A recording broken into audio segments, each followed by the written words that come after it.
Vocês estão felizes, gente? Glória a Deus. O Damião começou falando aqui sobre o renovo que o Senhor tem para essa noite. E eu creio que o Senhor tem renovo para mim e para a sua vida nessa noite, amém? Vou pedir para vocês abrirem suas Bíblias comigo em em Lucas, capítulo 5, verso 33 em diante, amém?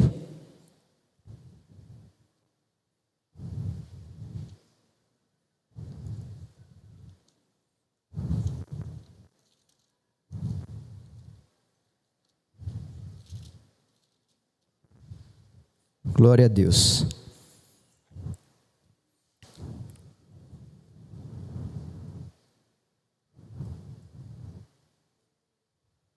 Vamos ler?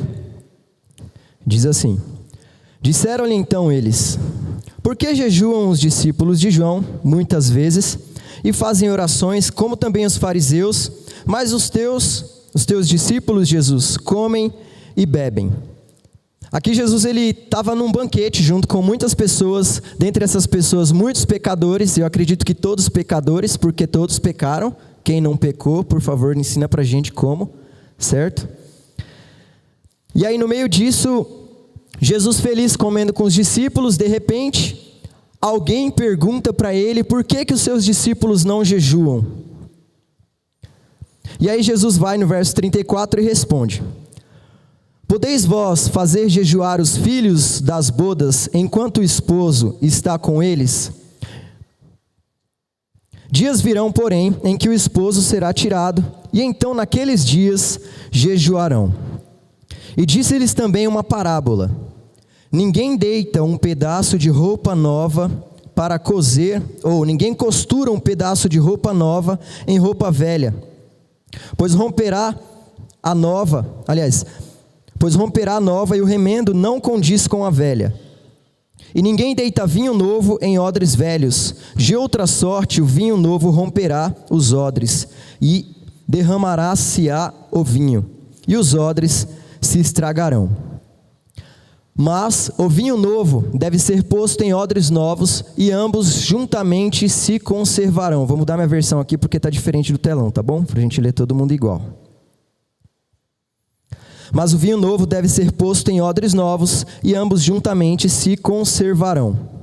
A gente está falando desde o começo do culto sobre um renovo de Deus para ser derramado sobre as nossas vidas. Amém?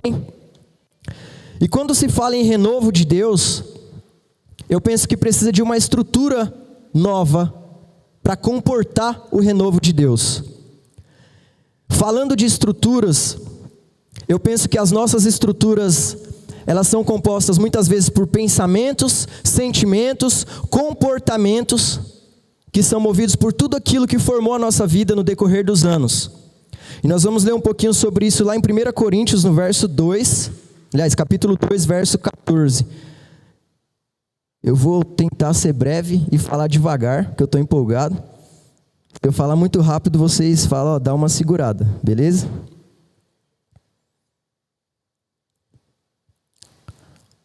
Aqui em 1 Coríntios, capítulo 2, no verso 14, diz assim: Ora, o homem natural não compreende as coisas do Espírito de Deus, porque lhe parecem loucura, e não pode entendê-las, porque elas se discernem espiritualmente. Vamos lá também em Gálatas, no capítulo 5.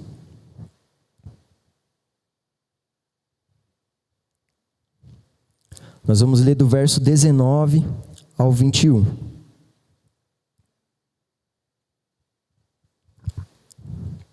Diz assim: Porque as obras da carne são manifestas, as quais são prostituição, impureza, lascívia, idolatria, feitiçarias, inimizades, porfias, emulações, iras, pelejas, dissensões, heresias, inveja, homicídios, bebedice, glutonaria e coisas semelhantes a essas, acerca das quais vos declaro, como já antes vos disse, que os que cometem tais não herdarão o reino de Deus.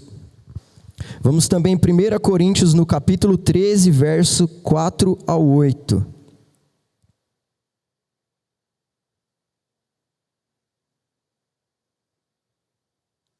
Esse texto aqui, um dia o Senhor me pegou com esse texto.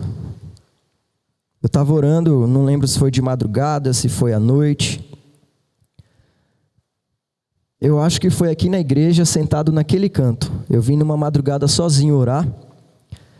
E no meio da oração o Senhor falou para mim, abre em 1 Coríntios 13 e lê sobre o meu amor. E aí eu comecei a ler. O amor é sofredor, o amor é benigno, o amor não é invejoso, o amor não trata com leviandade, não se ensoberbece, não se porta com indecência, não busca os seus interesses, não se irrita e não suspeita o mal. Não folga com injustiça, mas folga com a verdade. Tudo sofre, tudo crê, tudo espera e tudo suporta. E quando eu estava sentado ali naquele canto, eu comecei a chorar, lendo esse texto, e é difícil eu chorar. Mas nesse momento o Senhor me tocou, porque Ele trouxe revelação sobre o que significa isso. Mudou o som agora, né? Que bênção. E o Senhor começou a me tocar com essa palavra, e a cada pedaço desse texto que revela como é o amor de Deus, eu começava a chorar mais. E eu lia, o amor é sofredor, e eu falava, Senhor, o meu amor não é sofredor. O amor é benigno, e eu falava, Senhor, o meu amor ainda não é benigno. O meu amor ainda é invejoso. O meu amor ainda trata com superficialidade ou leviandade. O meu amor ainda é soberbo, porque eu ainda muitas vezes expresso alguma coisa, alguma atitude de amor referente a alguém, e ainda tem soberba. Eu ainda quero ser reconhecido por isso.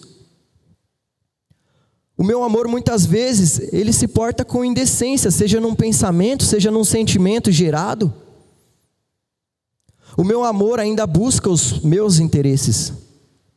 Porque eu não sei você, mas já teve muitas vezes que eu fiz algo por alguém e eu queria ser visto por isso. Porque é bom quando a gente recebe um obrigado, o nosso coração fica felizinho, não fica? Quem fica com o coração felizinho? Quando você fala, obrigado amigo, você fez alguma coisa, me deixou alegre. O meu coração fica feliz.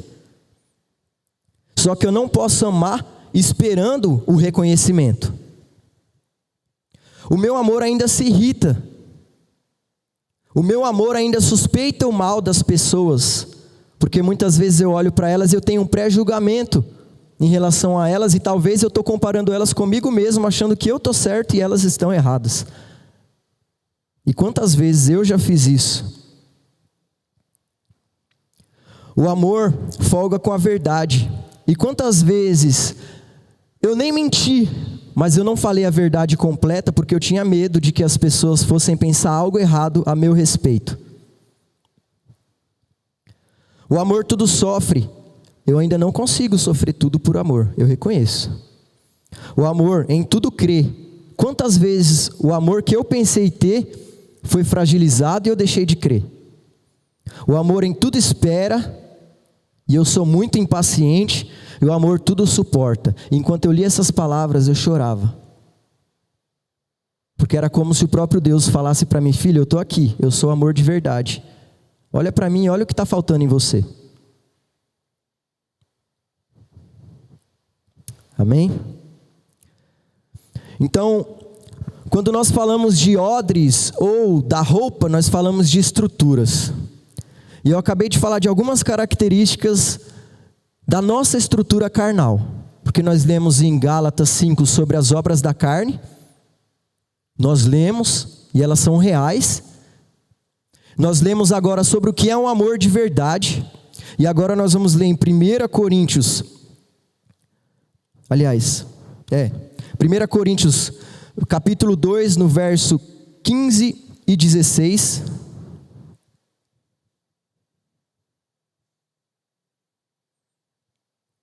Que é a continuação do que nós lemos agora há pouco sobre o homem natural. O Paulo ele falando, mas o que é espiritual discerne bem tudo, e ele de ninguém é discernido. Porque quem conheceu a mente do Senhor para que possa instruí-lo? Mas nós temos a mente de Cristo. Agora vamos lá para Gálatas, capítulo 5, versos 22 ao 25. para falar sobre as obras do Espírito. Os frutos do Espírito, aliás. Diz assim: mas o fruto do Espírito é amor, gozo, paz, longanimidade, benignidade, bondade, fé, mansidão, temperança. Contra essas coisas não há lei. E os que são de Cristo crucificaram a carne com as suas paixões e concupiscências. Se vivemos no Espírito, andemos também no Espírito. E agora em 1 Coríntios 13, do verso 4 ao 8, novamente, só para a gente lembrar. Vocês podem ler comigo? Na conta do 3? 1, 2, 3. O amor é...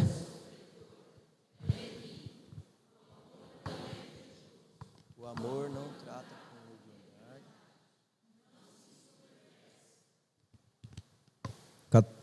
Próximo.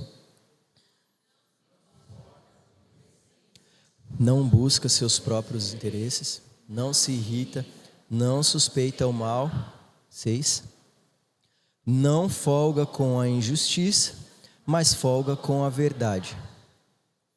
Tudo sofre, tudo crê, tudo espera e tudo suporta. Amém? Vamos continuar lendo o próximo também, o 8. O amor nunca falha, mas havendo profecias serão aniquiladas, havendo línguas cessarão, havendo ciência desaparecerá. Porque em parte conhecemos e em parte profetizamos. Mas quando vier o que é perfeito, então o que é em parte será aniquilado. Amém, tá bom até aí. Falando sobre isso, nós agora acabamos de dar uma base para entender o que é uma estrutura de um velho homem e o que é a estrutura de um novo homem. Um homem que nasceu de novo, uma mulher que nasceu de novo, que conheceu Jesus e se permitiu ser transformado por quem Jesus é. Amém? Amém? Vou perguntar assim para saber se vocês estão comigo, hein, gente? Então vamos lá, todo mundo animado, vamos treinar uma vez. Amém? Amém. Glória a Deus, agora eu ouvi vocês. E para retratar alguém que estava preso em uma velha estrutura e hoje está numa nova estrutura, eu vou falar sobre o Nicodemos. Lá em João, no capítulo 3, nós vamos ler um pouquinho a Bíblia.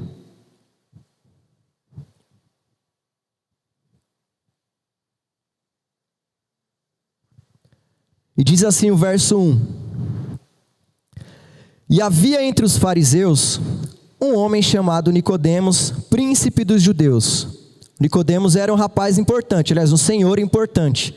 Ele trabalhava, servia na sinagoga, ele conhecia a Bíblia muito bem, e ele era muito influente na sinagoga, em meio aos judeus, todo mundo confiava nele.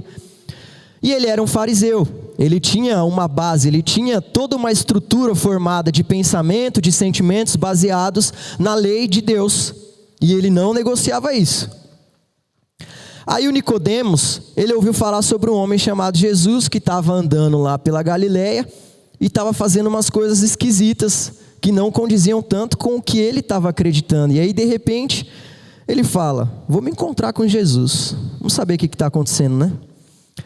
E aí, no verso 2 diz, este foi ter de noite com Jesus e disse-lhe, Rabi, que significa mestre, bem sabemos que és mestre vindo de Deus, porque ninguém pode fazer esses sinais que tu fazes, se Deus não for com ele.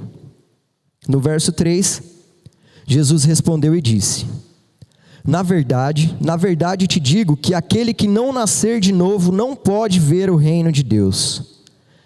E disse-lhe Nicodemos, como pode um homem nascer sendo velho? Porventura, pode tornar a entrar no ventre de sua mãe e nascer? Jesus respondeu, na verdade te digo que aquele que não nascer da água e do Espírito não pode entrar no reino de Deus. O que é nascido da carne é carne, o que é nascido do Espírito é Espírito. Não te maravilhes de ter dito, necessário vos é nascer de novo.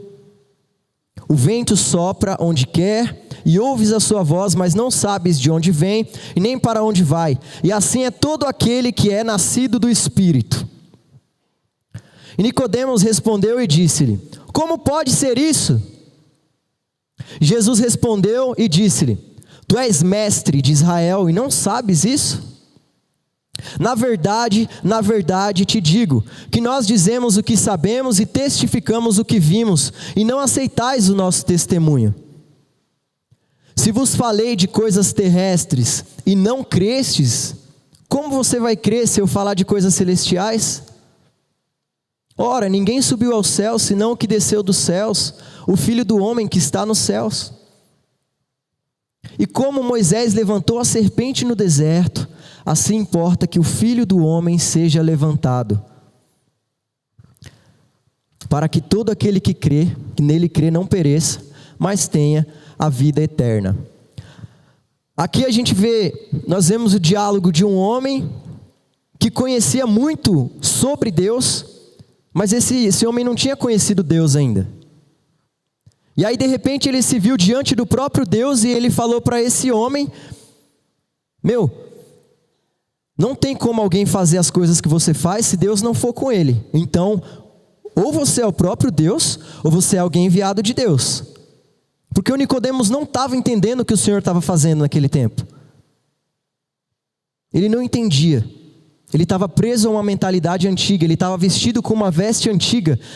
Ele era um odre velho, e Jesus, ele estava lá como vinho novo. E às vezes a gente fala: o novo de Deus está vindo, o novo de Deus está chegando. Só que o novo de Deus foi derramado há 2000 anos atrás. Ele se derramou por nós. Mas naquele tempo a galera não entendia. E eu sei que nesse tempo, o Senhor que derramou o novo há 2000 anos atrás, esse novo está perpetuando. E todos os dias Ele tem um renovo para nós, mas muitas vezes a gente não entende. Muitas vezes nós não entendemos.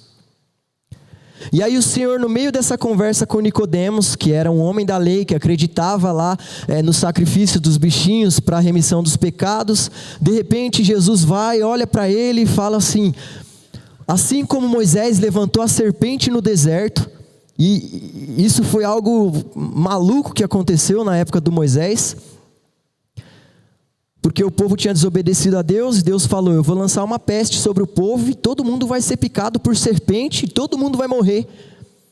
Aí o Moisés foi interceder pelo povo, e o Senhor falou para ele: Moisés, pega lá um material específico, faz uma serpente de bronze, se não me engano, levanta ela, todo mundo que olhar para ela, vai ser sarado e não vai morrer.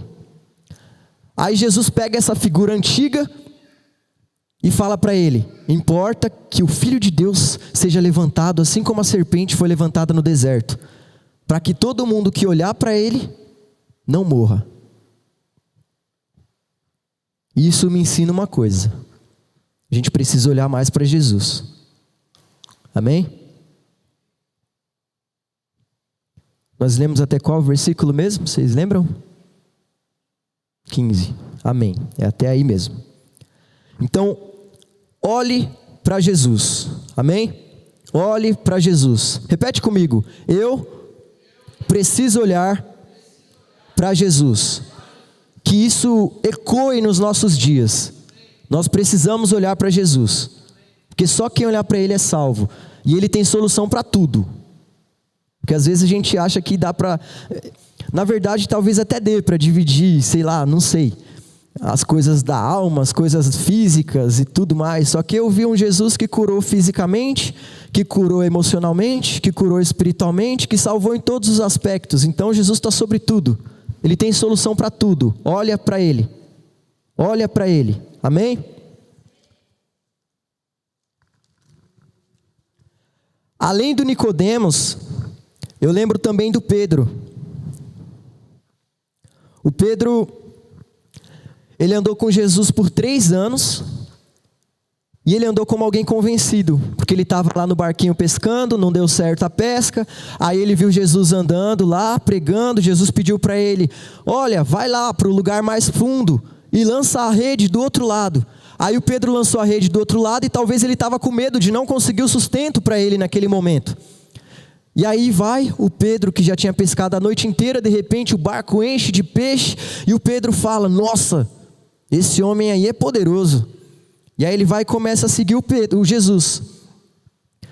Só que, andando com Jesus, ele tinha as convicções dele em como seria Jesus, em como Jesus andaria sobre a terra, em como Jesus mudaria a situação do povo judeu que estava sendo movido, governado pelos romanos, que não tinham nada a ver com a cultura dos judeus, e que estavam permitindo que eles fizessem cultos e que eles vivessem ali, só que cobrando impostos e meio que sabotando a cultura dos judeus, que era de honra ao Senhor. E aí o Pedro, na cabeça dele, provavelmente pensava: meu, Jesus vai vir, vai revolucionar, vai ser um revolucionário, vai fazer protesto, vai queimar pneu na rua. Não tinha pneu, mas vamos fingir. Vamos fingir não, que é pecado, gente, fingir. Mas aí, no meio disso daí tudo, de repente, em um momento da história do Pedro com Jesus, depois de andar 3 anos convencido, Jesus acaba com as convicções do Pedro. A gente vai ler isso lá em Lucas capítulo 22, no verso 31.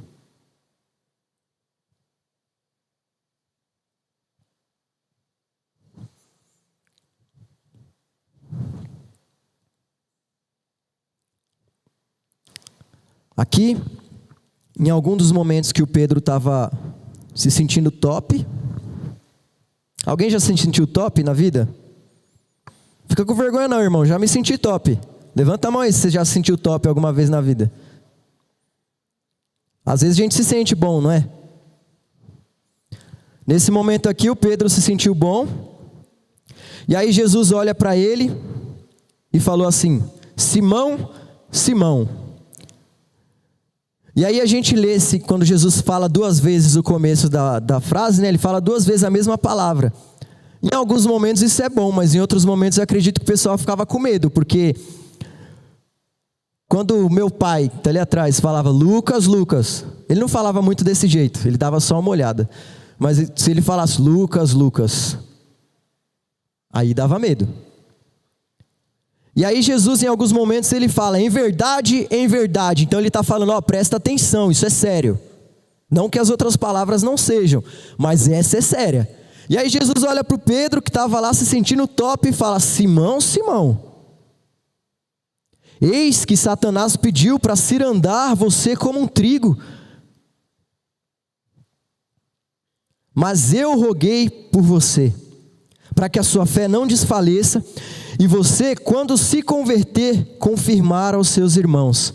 Então o Pedro lá se sentindo, e Jesus falou: Pedro, o inimigo, Satanás, ele quer fazer assim com você, ó. Ele quer pisotear você. Mas eu roguei por você.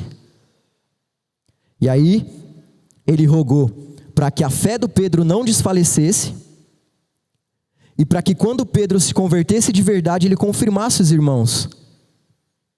E eu estou falando isso porque muitas vezes a gente vem para os cultos, a gente lê a Bíblia, a gente até ora, a gente até fala com alguém sobre Jesus, só que a gente é só convencido, o nosso coração ainda não foi transformado. O novo de Deus que foi derramado há 2000 anos atrás, ainda não reina dentro do nosso coração.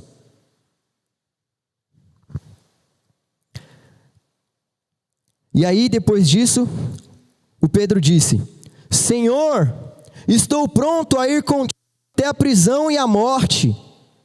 Mas Jesus disse: digo-te, Pedro, que não cantará hoje o galo, antes que 3 vezes você me negue, ou você negue que me conhece. E aí às vezes a gente olha para o Pedro nessa história aqui, a gente fala: mano, Pedro vacilou, hein? Pedrão, você negou Jesus, você andou 3 anos e meio com ele e negou ele. E a gente se compara com Pedro. Só que eu não vejo o Pedro numa situação favorável. E eu falo isso porque nós estamos aqui dentro da igreja, está todo mundo se amando dentro da igreja, todo mundo feliz, todo mundo sorridente, você vai dar paz para o irmão no final do culto, vai dar um abraço nele e tal. E glória a Deus, isso aí está certo, irmão. Mas aqui é fácil. E quando a gente sair? E quando a gente estiver no trabalho, que alguém falar mais firme com a gente? E quando a gente estiver em casa, com a nossa família, e alguma coisa sair do nosso controle? E quando eu estou andando na rua de carro, que o amigo me fecha, e aí eu vou lá e, sei lá, falo um palavrão. Quais são as nossas reações diante daquilo que não está de acordo com a nossa estrutura? Com aquilo que nós projetamos, que nós programamos para acontecer? Aí Jesus falou isso para o Pedro, e todo mundo sabe que o Pedro negou Jesus 3 vezes. Só que, nesse momento em que o Pedro negou Jesus e o contou, o Pedro viu Jesus de relance, e aí ele falou: aconteceu. Eu neguei o mestre. E nós, quando nós julgamos o Pedro, porque ele negou o mestre, a gente fala: eu não negaria o mestre. Só que o Pedro, ele tinha uma convicção. Ele tinha certeza que Jesus não ia morrer. Ele tinha certeza que Jesus ia juntar uma galera ali, no meio dessa revolução ele ia matar, ia destruir todo o governo de Roma, ia libertar o povo, e aquela ia ser a terra que Deus prometeu para Abraão, aonde todas as coisas iam acontecer perfeitamente, onde o sacrifício a Deus ia ser levantado. Mas naquele momento Deus decidiu fazer o Pedro aprender que a estrutura que ele estava pensando que era o que ia estruturar ele, dar forma para a casa que ele estava construindo com a própria força, aquela estrutura foi destruída. Tem um livro, tem lá na livraria ainda, eu acho, chamado Deus que Destrói Sonhos. Tem uma frase muito legal nesse livro que fala assim: e se Deus decidir derrubar o seu sorvete, você vai continuar acreditando nele? É uma frase bem boba, mas sorvete é uma coisa saborosa. Estou lá com meu sorvetinho e tal, de repente Deus passa, bate a mão assim, ó. E aí eu vou falar: e aí Deus, derrubou meu sorvete, e eu vou ficar triste com Deus. Será que eu vou conseguir continuar crendo quando Deus destruir a minha estrutura? Porque Ele quer derramar uma coisa nova. Ele quer derramar um renovo. Isso que o Damião orou no começo do culto, sobre o vale de ossos secos, talvez tem gente que está morta espiritualmente aqui. E eu tenho que tomar cuidado para eu não ser um desses. Mas quando o Senhor derrama um renovo, Ele precisa que a nossa estrutura esteja renovada, senão a gente não vai comportar. A gente vai ser que nem o Nicodemos. O novo de Deus estava diante daquele homem, o próprio Deus, e ele não entendia o que estava sendo falado. O novo de Deus está fluindo nesse lugar com cura, com liberdade, com transformação. E talvez, eu não sei, mas Deus pode decidir derrubar o seu sorvete. Não sei se é sorvete, talvez seja uma pizza. Eu estou falando coisas assim para ser mais calmo, sabe? Porque às vezes Deus, Ele faz um rebento mesmo na nossa vida, e a gente acha que não é de Deus, a gente fica falando que é o diabo. Mas sabe uma coisa que é sensacional? Quando Deus, Ele chamou Abraão, Ele falou que do Abraão todas as nações da terra seriam salvas, a partir da semente do Abraão. E aí foi lá, nasceu Isaac, e de repente Deus fala: Abraão, me dá o Isaac, mata ele para mim. Mas Deus matou o Isaac? Deus não matou o Isaac, porque Deus queria o coração do Abraão. E se de repente Deus te demitir do seu trabalho porque Ele está impedindo você de louvar a Deus? E se de repente acontecer que nem com o Jó, Deus destruiu toda a estrutura dele, toda. Acabou, foi embora casa, gado, família, só ficou a esposa dele, e a esposa dele reclamava ainda, para dificultar mais o negócio.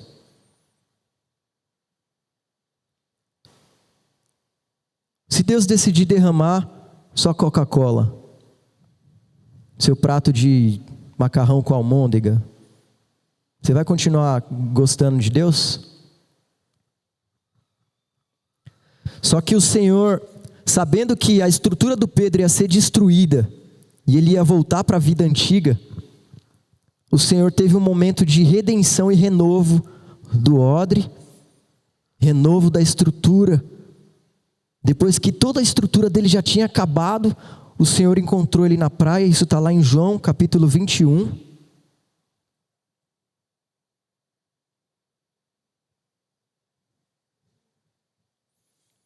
Verso 17 em diante.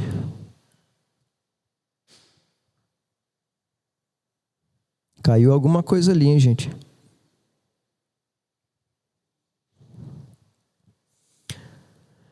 Aqui o Pedro estava pescando de novo junto com os discípulos. Aí de repente o João viu Jesus lá na praia e falou: aquele ali não é o mestre? E aí a galera falou: não, mas aí de repente eles olhando para um outro, Jesus, o Pedro se jogou na água, eles sentaram para comer, e aí Jesus vem, depois deles terem jantado, diz para o Pedro: Simão, filho de Jonas, está lá no verso 15. Você me ama mais do que estes? E aqui, Jesus estava fazendo uma pergunta que vinha de encontro a tudo que o Pedro tinha vivido, porque o Pedro falou: Senhor, eu vou com o Senhor até a morte. E aí Jesus falou: não, você não vai. E aí nem amanheceu e o Pedro não foi mesmo. Aí Jesus de repente, sabe, eu penso que o Pedro estava falando: eu falei que eu amava Jesus e eu estava disposto a entregar minha própria vida, mas eu não entreguei. E aí Jesus vai e pergunta para ele: você me ama mais do que esses? E essa é uma pergunta complexa, porque talvez eu pense que eu amo mais Jesus do que vocês. E talvez um de vocês pense que ama Jesus mais do que eu. E Jesus fez essa pergunta para o Pedro. E aí o Pedro respondeu: sim, Senhor, tu sabes que eu te amo. E aí Jesus foi e falou para ele: apacenta os meus cordeiros, ou as minhas ovelhas. E tornou Jesus a dizer outra vez: Simão, filho de Jonas, você me ama? E o Pedro disse: sim, Senhor, tu sabes que eu te amo. E aí Jesus foi e falou para ele: apacenta as minhas ovelhas. E Jesus disse uma terceira vez: Simão, filho de Jonas, você me ama? Então Pedro se entristeceu no seu coração, porque Jesus perguntou a terceira vez se ele o amava, e disse: Senhor, tu sabes de tudo, sabes que eu te amo. E Jesus disse mais uma vez: apacenta as minhas ovelhas. Aqui o Senhor estava renovando a estrutura do Pedro, falando: Pedro, apesar de você e de tudo que você fez, apesar de você ter me negado, eu não te rejeito. Quantas vezes nós negamos o Senhor com as nossas atitudes e intenções do coração? Mas o Senhor vai e diz: eu não te rejeito. Então se você se sente rejeitado de Deus, e eu estou falando isso porque eu já ouvi algumas pessoas, e uma foi recente, ela falar para mim assim: eu não pedia coisas para Deus porque eu achava que eu estava atrapalhando. O Senhor tinha tanta coisa para fazer com outras pessoas, por que Ele ia me ouvir? Eu me sentia culpado de falar com Deus e expor meu coração. Porque o Senhor tem muita gente que está passando fome, Ele não vai se preocupar comigo. Só que o nosso Deus, Ele é tão sensacional que Ele se importa. Nosso Deus é aquele que conhece todas as estrelas pelo nome. Ele tem contado cada fio de cabelo da nossa cabeça. O Senhor te conhece, Ele se importa com você. O Senhor te conhece, Ele se importa com você. O Senhor conhece a sua aflição. O Senhor te vê quando você está no quarto sozinho chorando. O Senhor te vê quando você está aflito, quando você sente medo, o Senhor te vê. Todo o seu choro o Senhor vê. E em todo momento Ele está lá assim, ó. Olha para mim, segura minha mão. Eu te levanto, eu te sustento. Agora que a sua estrutura acabou, eu te dou uma nova estrutura. Só recebe. Amém? Vocês estão comigo? Glória a Deus, ó, deu certo o treinamento do começo, hein? E aí o Pedro renovado, olha só como é que ele ficou. Vamos lá em Atos no capítulo 2. Depois desse momento, Jesus ele deu algumas instruções, né, para o pessoal, para os discípulos dele.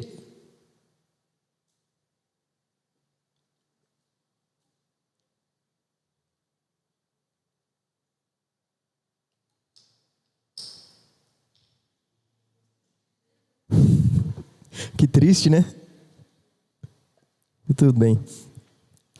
Obrigado, Wagner. Deus abençoe. Uma salva de palmas para o Wagner.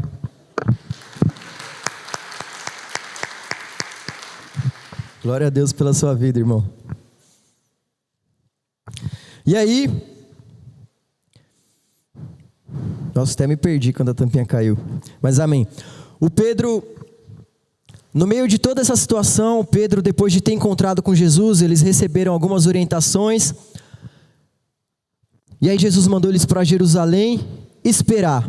Depois de já ter estabelecido uma estrutura, Jesus ele quebrou as pernas dos discípulos, derrubou o sorvete de todo mundo. Todo mundo acreditava que ia ser de uma forma, de repente o Senhor, que era imorrível porque ele ressuscitou mortos, então logo ele é imorrível. Palavra esquisita, né? Mas era assim. Aí de repente ele morre e ele vence a morte, ele ressuscita. Então a estrutura já não era mais uma estrutura natural, porque quem ressuscita é sobrenatural. Quem anda sobre as águas é sobrenatural. Quem ressuscita mortos, cura enfermos, liberta de demônios é sobrenatural. A estrutura deles não era mais carnal nem natural, era uma estrutura sobrenatural. E aí Jesus falou: agora vocês têm a estrutura renovada. Eu vou para o Pai e eu vou mandar um, que é o novo Consolador, é o outro Consolador. Ele vai guiar vocês a toda a verdade. E a estrutura que agora vocês têm comporta o que eu vou derramar. Aí no meio disso, lá no versículo 1 de Atos capítulo 2, diz assim: cumprindo-se o dia de Pentecostes, estavam todos reunidos no mesmo lugar, e de repente veio do céu um som, como um vento veemente e impetuoso, e encheu toda a casa em que estavam assentados. E foram vistas por eles línguas repartidas como que de fogo, as quais pousaram sobre cada um deles, e todos foram cheios do Espírito Santo e começaram a falar em outras línguas, conforme o Espírito Santo lhes concedia que falassem. E em Jerusalém estavam habitando judeus, varões religiosos de todas as nações que estão debaixo do céu. E correndo aquela voz, ajuntou-se uma multidão que estava confusa, porque cada um os ouvia falar na sua própria língua. E todos pasmavam e se maravilhavam, dizendo uns aos outros: pois que não são galileus todos esses homens que estão falando? Como, pois, ouvimos cada um na nossa própria língua em que somos nascidos? Partos, medos, elamitas e os que habitavam na Mesopotâmia e Judéia, Capadócia, Ponto e Ásia, Frígia, Panfilha, Egito, partes da Líbia junto de Cirene e forasteiros romanos, tanto judeus quanto prosélitos, e crentes e árabes, todos os termos, ouvindo em nossas próprias línguas falar das grandezas de Deus. E todos se maravilhavam, dizendo, suspensos, dizendo uns aos outros: que quer dizer isso? E outros zombavam, dizendo que estavam bêbados. Na estrutura nova, renovada, que o Senhor fez, que o Senhor levantou, o Senhor derramou o novo dele, e aquilo confundiu toda aquela galera. Todos os povos que estavam reunidos, eles não estavam entendendo o que estava acontecendo, porque eles permaneciam numa velha estrutura, quando o novo de Deus estava sendo derramado na nova estrutura.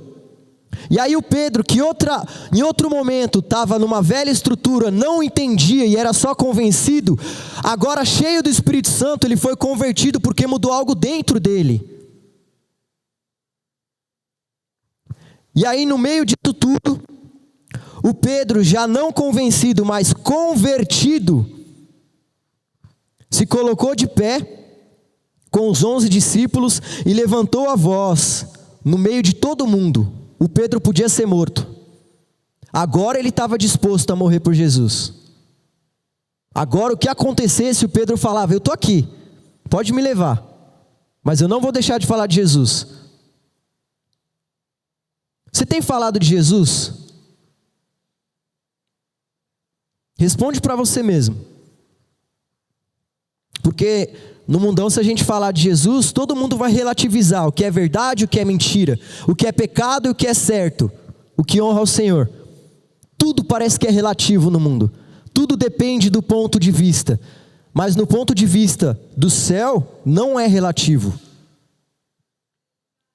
O que você tem feito, tomado de atitudes que você está relativizando a sua fé? Achando que depende do lugar, depende da circunstância e você age de uma forma, ou eu ajo de uma forma, porque eu também faço isso. Quantas vezes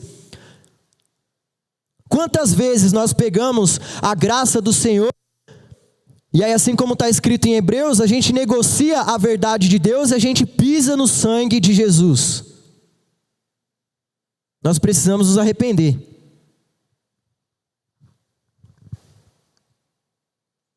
E aí o Pedro, agora convertido, ele se coloca de pé e ele começa a contar toda a história da Bíblia, toda a história do Antigo Testamento, do Novo Testamento que estava começando naquele momento, explicando o que estava acontecendo.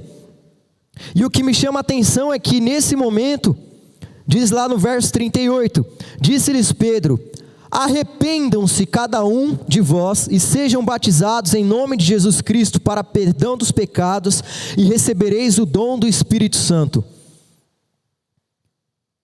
Isso me ensina uma coisa. Talvez nós estamos andando numa estrutura velha, o Senhor quer derramar o novo dele. Ele quer que a gente desfrute disso que já foi derramado, porque o Espírito Santo está nesse lugar. O Espírito Santo está nesse lugar, não duvida. E aí o Senhor quer que a gente desfrute desse novo, só que a nossa estrutura está velha. E o Pedro, no meio de um monte de gente, numa velha estrutura, ele contou todo o evangelho, ele pregou nesse momento a palavra de Deus, e ele falou: se arrependam, vocês estão diante de uma verdade, mas vocês não acreditam nessa verdade. Então, diante do novo de Deus, a primeira coisa que a gente precisa fazer é buscar discernimento do que nós estamos fazendo, do que nós temos feito errado, e depois nós precisamos clamar por arrependimento, porque a gente está andando de uma forma que não é a certa, então a gente tem que virar, mudar essa rota, porque está errado. E eu sei que cada um de nós aqui tem um errinho para se arrepender.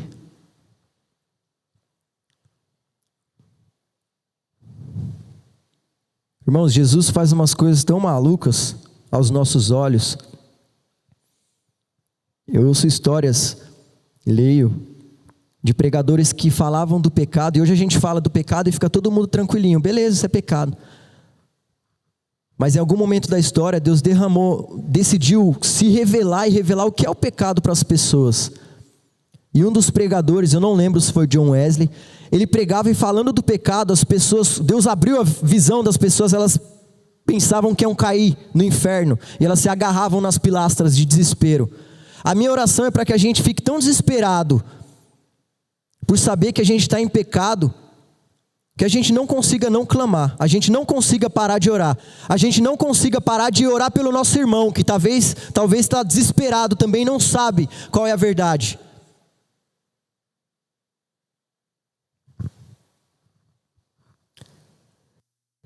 Depois desse momento, no verso 41, diz: de sorte foram batizados os que de bom grado receberam a sua palavra, e naquele dia agregaram-se quase 3.000 almas. Em uma pregação, 3.000 pessoas se arrependeram.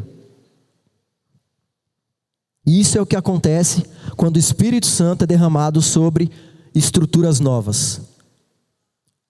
Isso é o que acontece quando nós estamos sendo renovados pelo Senhor para receber o que Ele está derramando de novo. E de novo, e de novo. E talvez o seu coração não queime mais pelo Senhor. Talvez você só venha aqui, faz um cultinho no domingo, mas na sua casa você não cultua o Senhor. Talvez você não está falando de Senhor porque aquilo não está queimando no seu coração, não está transbordando. Aquilo não está gerando pressão. Eu estava conversando com um rapaz há um tempo atrás, e a gente estava falando que às vezes dá vontade de desistir e não falar mais do Senhor, e aí eu lembrei do Jeremias. O Jeremias era um cara doidão. É esquisito falar isso, mas para a sociedade da época dele, ele era um cara doidão. Porque ele falava a verdade de Deus, ninguém acreditava nele, as pessoas julgavam ele, e ele continuava falando, e aí em um momento, de repente ele foi e falou para o Senhor: Senhor, até quando eu vou continuar falando e ninguém vai estar acreditando? Ninguém vai acreditar em mim. Ninguém vai acreditar na verdade do Senhor. Até quando? E aí de repente ele falava: Senhor, eu não vou mais falar do Senhor. Eu não vou mais viver conforme o que o Senhor tem falado. Só que o Jeremias era íntimo de Deus. E quando a gente está perto de Deus, é como um fogo que arde no peito, vai até a extremidade dos ossos e não te dá descanso. Então, se você consegue ficar sem falar do Senhor, ou sem viver como o Senhor quer, sem ser uma carta viva do Senhor no seu dia, tem alguma coisa errada. Porque esse fogo não está queimando, e se não está queimando é porque você não está perto do Senhor o suficiente, você não está se expondo à presença dEle. Ou talvez eu não estou me expondo à presença dEle. Precisa queimar, precisa arder no nosso peito.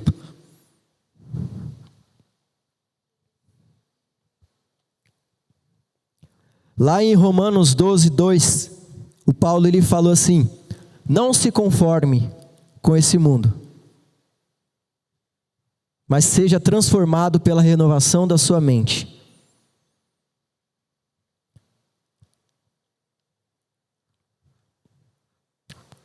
Eu estava conversando ontem com meu pai e eu expus um pouco do meu coração em respeito à Bíblia e a Atos dos Apóstolos. Porque lá se ouve um monte de história da galera sendo batizada com o Espírito Santo, de curas, sinais, maravilhas, prodígios, juízo de Deus, que nem quando foi com Ananias e Safira lá, que venderam os negócios, tentaram enganar o Espírito Santo, eles morreram na hora. Isso gerou temor em todo o povo. Mas a gente também ouve de cego sendo curado. O rapaz lá na Porta Formosa, ele era paralítico. O Pedro e o João levantaram ele, falaram: ó, não tenho dinheiro para te dar, que ele pedia dinheiro. Mas eu tenho uma palavra, levanta e anda. E aí aquele cara levantou e andou. E eu tenho uma pergunta que eu quero gerar ousadia no nosso coração. Quando foi a última vez que você orou por algum enfermo? Seja com dor de cabeça, dor no dedo. Quando foi a última vez? Porque a gente acredita que remédio cura, ou alivia um sintominha. Mas se a gente acredita em Jesus de verdade, e que Deus abriu o mar vermelho, Ele é um Deus que pode curar. Se a gente acredita de verdade, a gente ora. Assim como Ele ensinou os discípulos: imporão as mãos sobre os enfermos, os curarão. Quando foi a última vez que a gente orou por um enfermo? Seja pelo seu esposo ou pela sua esposa, pelo seu irmão, seu pai. Estava com uma dorzinha de cabeça lá, uma sinusite, falou: pai, toma remédio ainda não? Deixa eu orar por você. Talvez Jesus quer te curar e fortalecer sua fé. Quando foi a última vez? Quando foi a última vez que você... Tem uma irmã aqui da igreja que eu sei que ela ora pelos filhos, os filhos até se assustam. Porque eles estão lá dormindo e de repente a mãe está assim, ó, orando na cabeça do filho. Quando foi a última vez que você orou por alguém da sua família assim?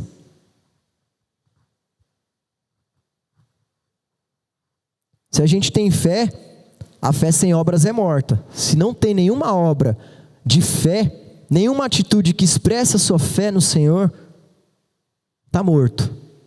Está lá no vale de ossos secos.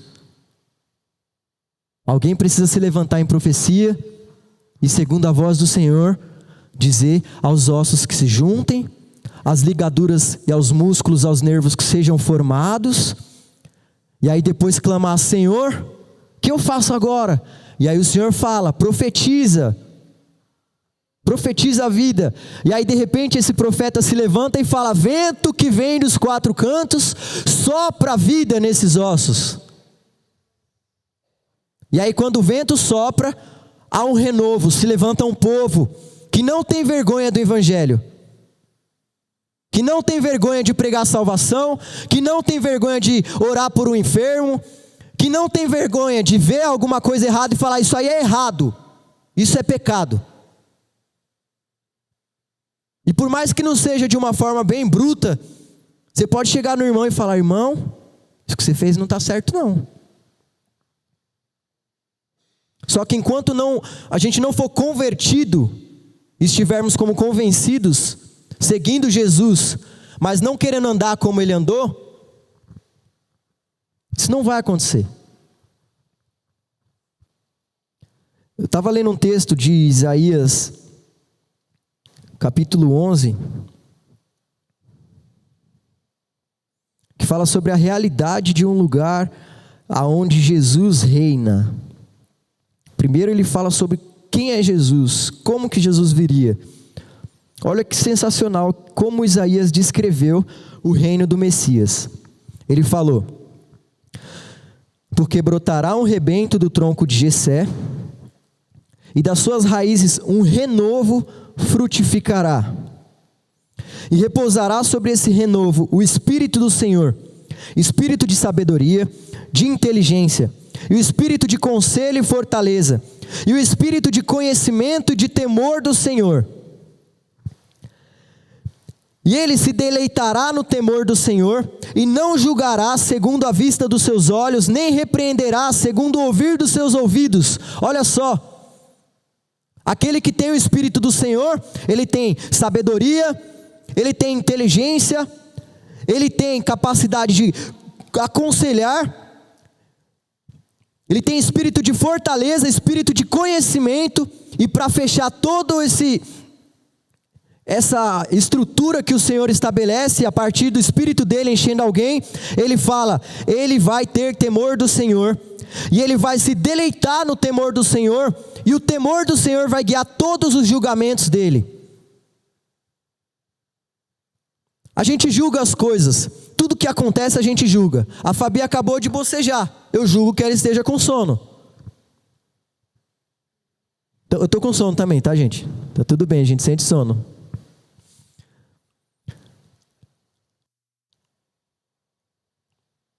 Todas as coisas que acontecem, a Fabi está morrendo de rir ali, ó. Mas todas as coisas que acontecem, a gente olha, e a nossa reação àquilo, o nosso julgamento daquilo, vai fazer a gente agir. Só que aquele que tem o Espírito do Senhor sobre ele, não vai julgar segundo a sua própria vista, a sua própria estrutura. Vai julgar conforme a vontade do Senhor. E isso está lá no verso 4. Mas julgará com justiça os pobres, repreenderá com equidade os mansos da terra, e ferirá a terra com a vara de sua boca, e com o sopro dos seus lábios matará o ímpio. E a injustiça será o cinto dos seus lombos, e a verdade o cinto dos seus rins. Olha que sensacional. O rim é aquilo que filtra o nosso sangue. Ele filtra o sangue, ele tem sentido de vida, porque se perder o sangue, morreu. Então se os nossos rins eles são melhorados, limpados, a nossa vida vai sendo purificada.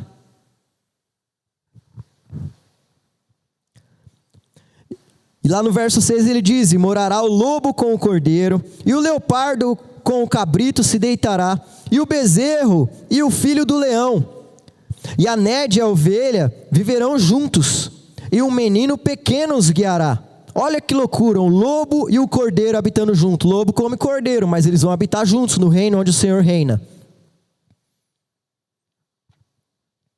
A vaca e a ursa pastarão juntas. Os filhos juntos se deitarão. O leão comerá palha com o boi.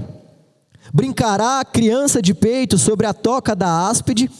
E o já desmamado colocará a mão na cova do basilisco, que é um tipo de serpente.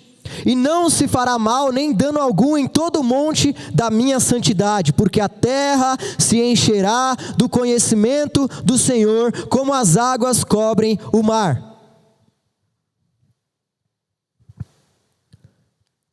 Quando o Espírito do Senhor está sobre nós, quando o Espírito do Senhor toma uma região, quando o Espírito do Senhor enche todo mundo numa congregação, alguma coisa muda naquele lugar, não permanece do mesmo jeito. A briga que você tinha dentro de casa, ela acaba. Sabe, para o oxigênio que está dentro dessa garrafa sair, é preciso que ela seja cheia com água. Para tudo aquilo que está de errado, de ruim dentro de nós sair, é preciso ser cheio com algo. E assim como foi profetizado no início, o Senhor tem um renovo para você nessa noite. Algo vai ser derramado. Se abra. Amém? Lucas capítulo 5, verso 38.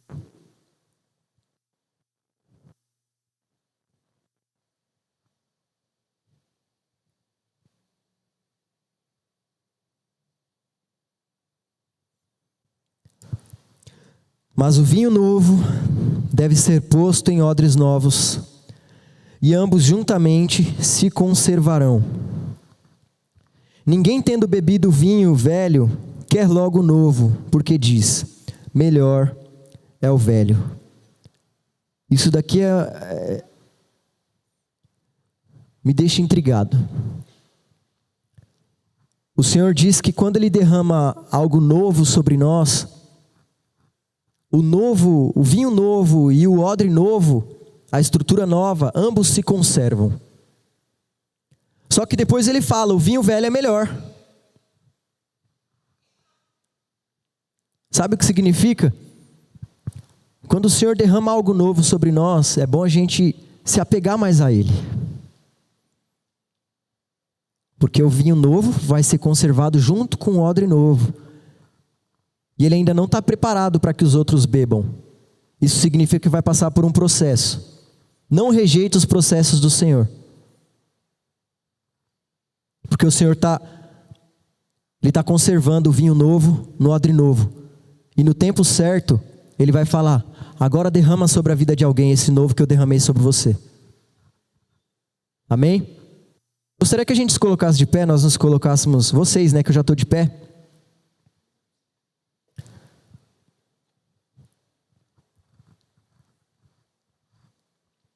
Não sei como você chegou aqui hoje, mas eu entendo que um culto ele é movido por adoração ao Senhor, revelação da palavra do Senhor e intercessão.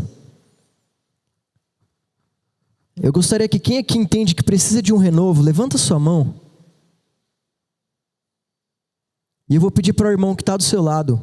O Espírito Santo está sobre nós, ele foi derramado. Gostaria que os líderes... Quem está do seu lado, coloca a mão sobre esse irmão. Os irmãos vão tocar alguma coisa, cantar alguma coisa, não sei o que é. Mas fica com sua mão levantada, alguém vai encostar a mão em você. Não deixa ninguém que está com a mão levantada sozinha. Por favor. E você que não está com a mão levantada, presta atenção ao seu redor. Toca em alguém, você vai interceder por essa pessoa. Amém? Intercede com autoridade. O Espírito do Senhor está sobre você. Nós não podemos nos conformar com o mundo em que o Evangelho não é pregado, em que as pessoas não estão sendo salvas. Em um mundo onde a igreja parece apática muitas vezes, movida pelo medo, travada pelas inseguranças. Quando o Senhor diz, eu não derramei sobre vocês um espírito de medo, mas um espírito de ousadia. Nós não podemos nos conformar com o mundo em que o baile funk está mais cheio do que a igreja, em que os adolescentes estão mais propensos a usar drogas do que a falar com o Senhor e ter experiências com Deus no quarto. Só que isso só vai mudar quando nós nos levantarmos, quando toda a terra se encher do conhecimento da glória de Deus.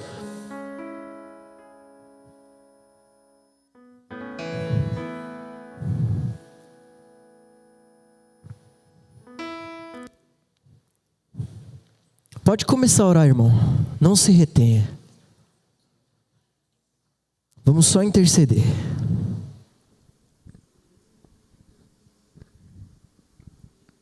Ah, Senhor, obrigado.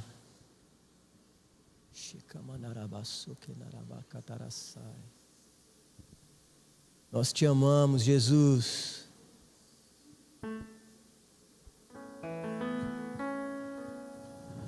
Só pra